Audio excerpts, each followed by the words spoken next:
Hey everybody! It's morning here on Seawind. And we are surrounded by chaos. Yes, this is the state of things aboard. And we actually are at a marina right now. We have a slip. Because we are hauling out this week, which you'll find out why in some episodes down the line.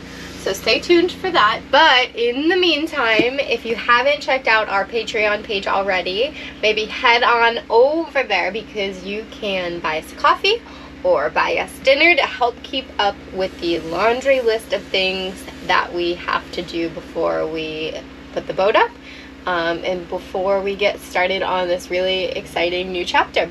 Yeah, we really love all of the support that you guys have shown through all these videos. We love making them, and we have a passion for our storytelling and showing an alternative adventure. We are certainly going further together on this boat. And stay tuned for all of the exciting things to come. Yeah. Cheers.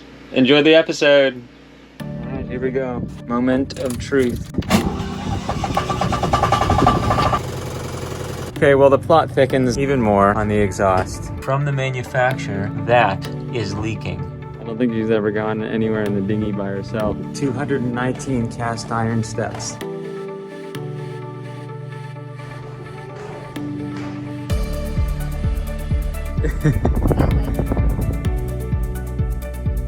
Hey everyone, I'm Parker. And I'm Katie. And this is our boat, Seawind. I bought Seawind in 2016 with my entire savings and no clue what it would take to turn her into what she is today. With the help of my dad and a few friends, I slowly tackled project after project, transforming this old boat into what I envisioned when we first met. Halfway through this 5.5-year project, I met Katie, and we've been inseparable ever since. In truth, this only shows a fraction of what it really took in order to get to where we're at today, in a beautiful Anchorage, making this video. Together, we have come a long way. We have learned the beautiful and brutal lessons that the water has to offer. We have come to know heartache and loss and to dance despite it all. I work a full-time job on the go, which presents its own unique challenges and opportunities. But at the end of the day, it's our desire to move slowly and live fully that makes it all worth it. Sailing Seawind is our unique attempt at showing how we choose to live with a lighter carbon footprint, how we plan to make our mark on this ever-changing world.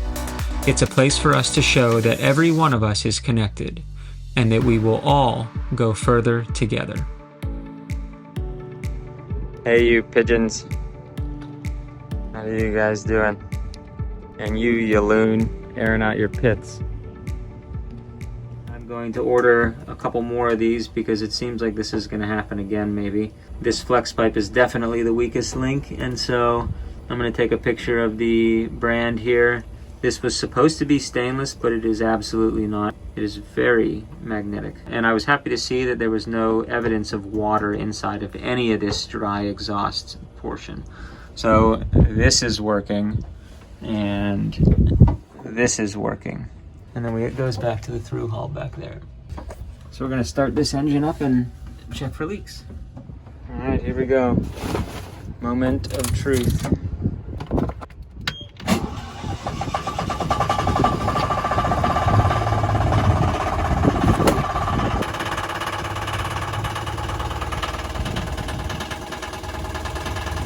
So I have the engine at 1200 RPM because the batteries need charged a bit. It's a bright sunny day, but the alternator is definitely going to be outputting about 50 amps right now.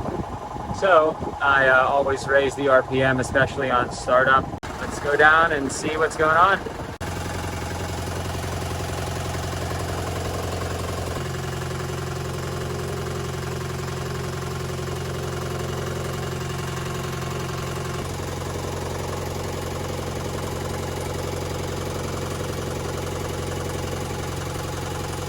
Okay, well the plot thickens even more on the exhaust. So everything's good, no leaks, the JB weld is good, the flex pipe is flexing. I see no leak from any other part of the exhaust. This is good, this is not good. So this entire time I've been puzzled as to why this hose, this brand new hose, is not sealing onto this nipple. And I just realized that from the manufacturer, that is leaking. So when they sealed this tube in here, there was a little pinhole that made it past the quality control tests or whatever the heck they do before they sent it off to me.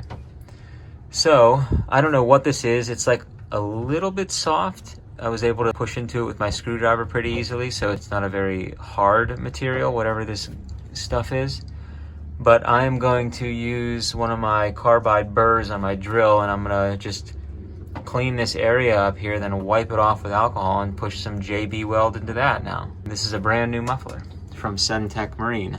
Love the muffler, love the company. It was really nice working with them to order this exhaust.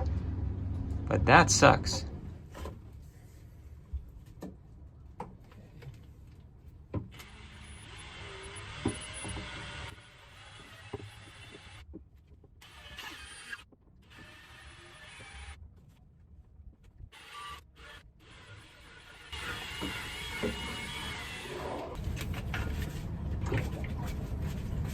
Why would they paint the surface that is supposed to be stuck to? They painted this nipple before they glued it in here.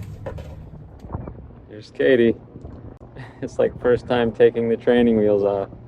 I don't think she's ever gone anywhere in the dinghy by herself. She's rowing.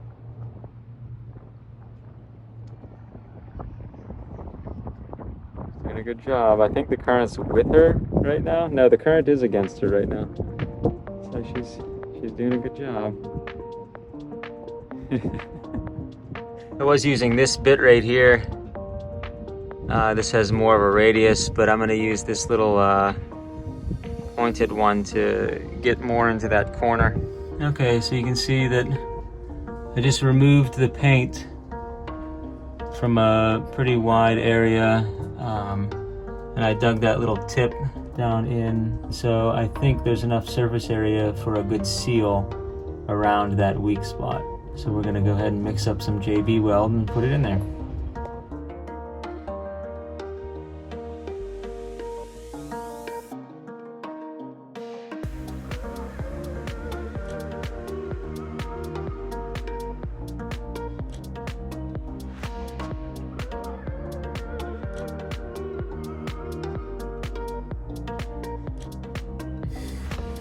Here we go again.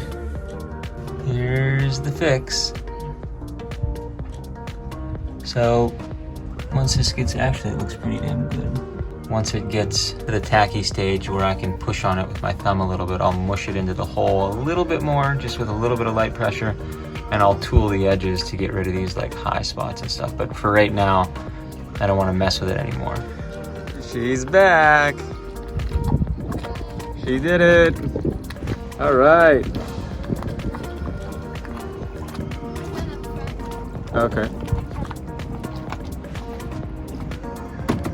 She is. How'd you like it? Yeah. Yeah. Look at me.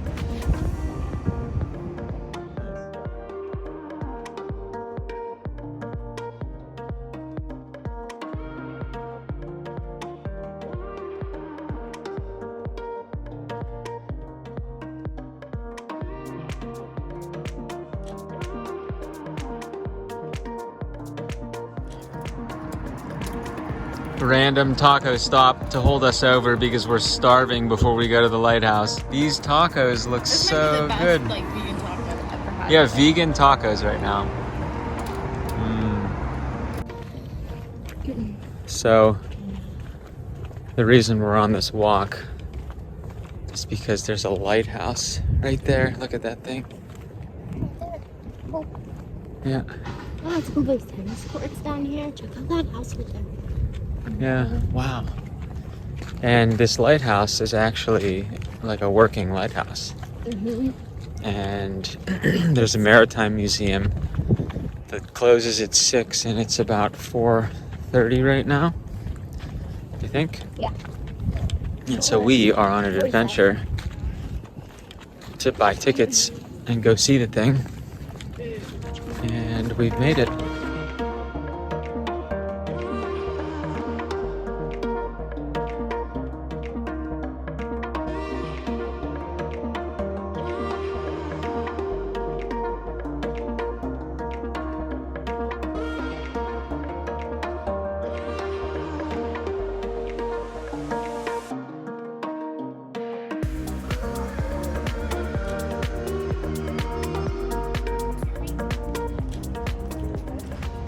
got lizards, skinks, rabbits, mice, raccoons, possibly even gopher tortoise. From the tower, you may spot red-shouldered and Cooper's hawks, ospreys, bald eagles, roseate spoonbills roosting in their nests or flying over the treetops. Wow. Let's go. We're in the hammock. The Maritime hammock. Standing 167 feet off the ground, this lighthouse tower on the northern end of Anastasia Island is 147 years old and has been a key navigational aid in St. Augustine, supporting everything from military defense to commercial trade, fishing, and recreational boating. Originally, Anastasia Island was a 16th century Spanish settlement, and they built watchtowers to keep enemy ships from overtaking the area. The island and surrounding areas have a deep history, playing a part in multiple wars with significant displacement and brutal treatment of indigenous peoples. During the 18th and early 19th century, ships attempting to enter St. Augustine's tricky port frequently sunk, especially during inclement weather, since most of America's lighthouses at the time weren't capable of projecting a beam out to sea very far. It was frequently reported that Europe's coast had far superior navigational aids. It turns out that a French engineer, Jean-Augustin Fresnel, had been developing a new type of lens for lighthouses. Named after himself, his Fresnel lens was complete around 1822, changing modern optics forever. It wasn't until 1853 that the St. Augustine Tower was upgraded with a new Fresnel lens, but the trouble continued due to rising sea levels that ultimately doomed the lighthouse. From 1871 to 74, the current lighthouse was built, and a lighthouse keeper lived in an on-site residence, frequently carrying buckets of whale oil up the 219 steps to keep the beacon alight. Unfortunately, in 1980, a fire damaged the keeper's house and a vandal's bullet damaged the frontal lens. The house and lens were thankfully restored by a foundation called the Junior Service League in 1991, raising $1.2 million to complete the restorations and signing a lease with the U.S. Coast Guard. In 1993, the League relit the beacon and opened the grounds part-time to the public. It is notable that this was the very first frontal lens restoration in the United States. The present-day Maritime Museum opened full-time in 1994, and the not-for-profit St. Augustine Lighthouse Archaeological Maritime Program was formed in 1999 to help study shipwrecks. What do you think? Yeah. There's that Atlantic out there. Look at the shoal. Yeah. See the shoal? Here we go. Yeah.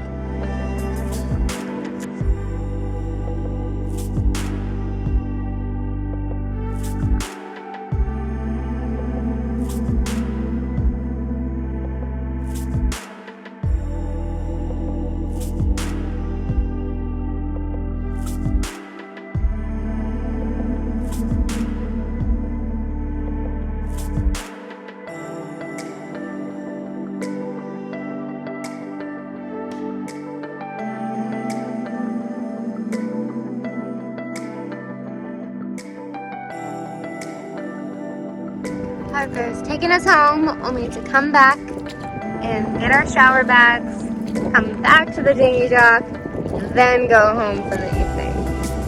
It's raining. It's raining, cause Florida. Yep.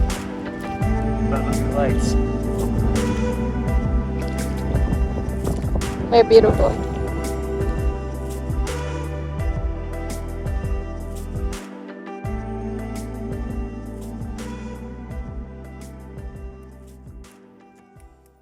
She has new boat shoes. Yeah. Uh-huh. So we're just about to leave. We're at the fuel dock here in St. Augustine.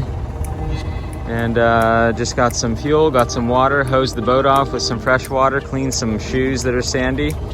All is well. So here we go.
coming up on Daytona Beach. Just about to get the anchor ready to deploy.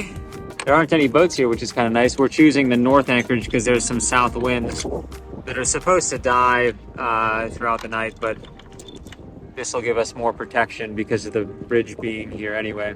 This is the first bridge in Daytona, and this is the north anchorage right over here. We're only going to be here for one night, but this is looks like a nice spot, and there's no other boats here at all.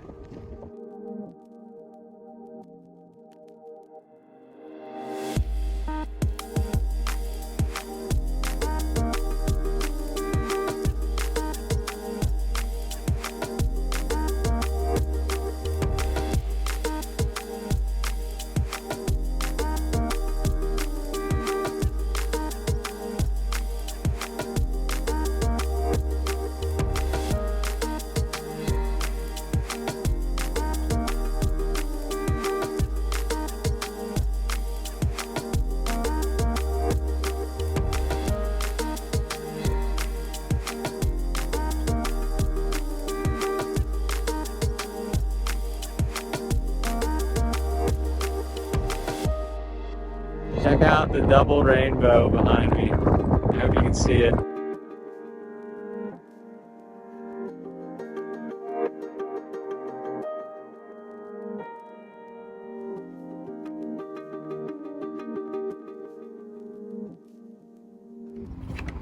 Okay, we're on a mission to go see the beach while we have daylight left. Okay, here we go. We're doing some scurrying. Public boat ramp. We're on a mission to go find the beach. We're chasing rainbows. It's straight that way. Yeah, straight this way. Oh, she's on the scent. She's hot on the trail.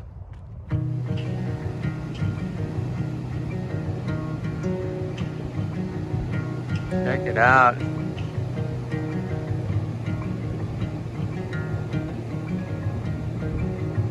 Smell that ocean air.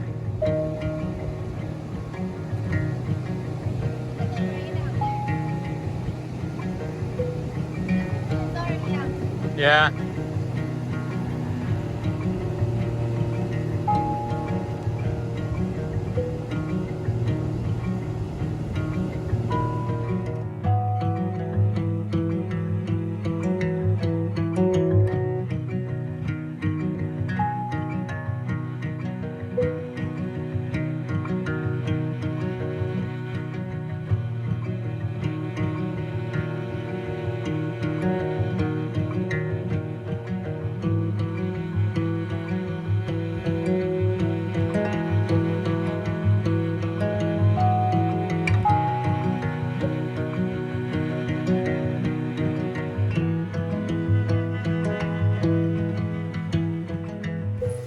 What are you making, honey?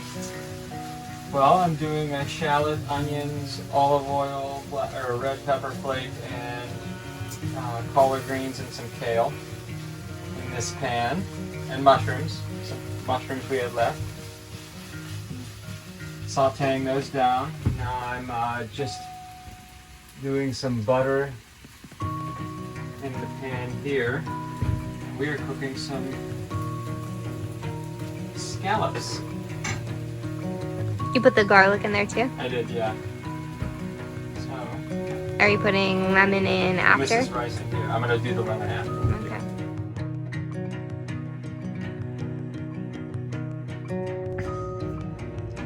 Very grateful for this meal. Yep, I will be even more grateful when it's in my belly. Alright, she's hungry. Alright, let's eat.